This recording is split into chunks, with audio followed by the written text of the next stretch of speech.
বিএনপির ভারপ্রাপ্ত চেয়ারম্যান জনাব তারেক রহমান বাংলাদেশের ক্রীড়াঙ্গনে আমূল একটি পরিবর্তন এনে তিনি বাংলাদেশের রাজনীতিতে একটি নতুন গুণগত পরিবর্তন আনতে চান।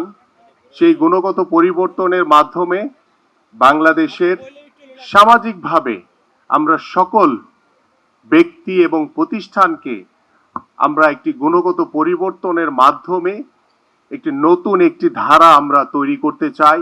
ওয়ালটন এখন দেশের সীমানা পেরিয়ে পৌঁছে গিয়েছে 50টিরও বেশি দেশে। ওয়ালটন, ঘরে ঘরে বিশ্বজুড়ে। এবং সেই ধারার ফলে আমরা রাষ্ট্রীয়ভাবে আমরা আমাদের সকল প্রতিষ্ঠান সর্বক্ষেত্রে আমরা গুণগত পরিবর্তন আনতে চাই এবং সেই পরিবর্তনের লক্ষ্য নিয়ে আমাদের মাননীয় ভারপ্রাপ্ত চেয়ারম্যান জনাব তারেক রহমান তিনি বাংলাদেশে তার নির্দেশনায় আমরা আরাফাত রহমান কোকো স্মৃতি ফুটবল টুর্নামেন্ট বাংলাদেশের প্রত্যেকটি বিভাগে আমরা শুরু করেছি। আমাদের জিয়া ক্রিকেট টুর্নামেন্ট প্রত্যেকটি বিভাগে আমরা শেষ করে ঢাকায় ফাইনাল রাউন্ড ইতিমধ্যে আমরা শেষ করেছি। আমাদের জিয়া আন্তঃথানা ফুটবল টুর্নামেন্ট আমরা ঢাকা মহানগর উত্তরের আগামী 18 তারিখ ফাইনাল ম্যাচ অনুষ্ঠিত হবে এবং আমরা আশা করছি যে আজকের যে নতুন একটি ধারা তৈরি হলো যে জিয়া উদ্যানে আমরা এই লেকটিকে দেখেছি গত 17 বছর অবহেলিত অবস্থায় ময়লা আবর্জনায় স্তূপে ভরেছিল। আমরা সেই লেকটিকে পরিষ্কার করে আমাদের আজকের যে সারা বাংলাদেশ থেকে যে বরেণ্য সাঁতারুগণ আমাদের এখানে উপস্থিত হয়েছে, ইতিমধ্যে বেশ কয়েকটি ক্যাটাগরিতে আমাদের সাঁতার পর্ব ইতিমধ্যে শেষ হয়েছে।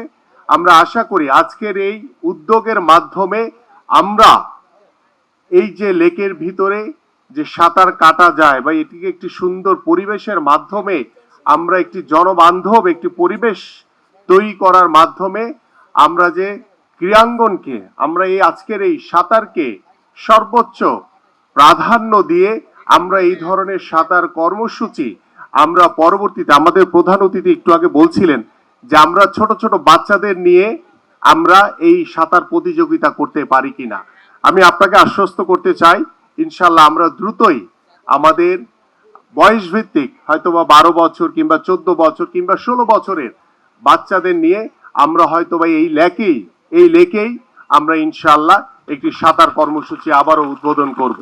আমরা শুধু বাংলাদেশের গত 17 বছরের যে দুঃশাসন দেখেছি সেই দুঃশাসনের যে ভুক্তভোগী বাংলাদেশের প্রত্যেকটি মানুষ, বাংলাদেশ জাতীয়তাবাদী দলের প্রত্যেকটি নেতা কর্মীদের উপরে যেভাবে জুলুম নির্যাতন নিপীড়ন হয়েছে সেটা কখনোই ভোলার নয়। আমরা 5 তারিখের পরবর্তীত যে সময় সেই সময়ে বাংলাদেশ জাতীয়তাবাদী দলের ভারপ্রাপ্ত চেয়ারম্যান জনাব তারেক রহমানের নেতৃত্বে আমরা আগামীর রাষ্ট্র কাঠামো মেরামতের যে 31 দফার কর্মসূচি কর্ম পরিকল্পনা বাস্তবায়নের লক্ষ্য নিয়ে আমরা কাজ করে চলেছি।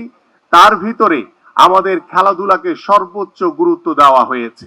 সেই খেলাধুলার মাধ্যমে আমরা বিশ্বাস করি যে আগামীতে ফেব্রুয়ারিতে যে নির্বাচন হবে সেই নির্বাচনে এদেশের সাধারণ মানুষের ভোটে এদেশের জনগণের ভোটে বাংলাদেশ জাতীয়তাবাদী দল নির্বাচিত হলে সরকার গঠন করার সুযোগ পেলে ইনশাল্লাহ এই খেলাধুলার মাধ্যমে এই ক্রীড়াঙ্গনের মাধ্যমেই বাংলাদেশের সামাজিক এবং রাষ্ট্রীয়ভাবে একটি আমূল পরিবর্তন আসবে।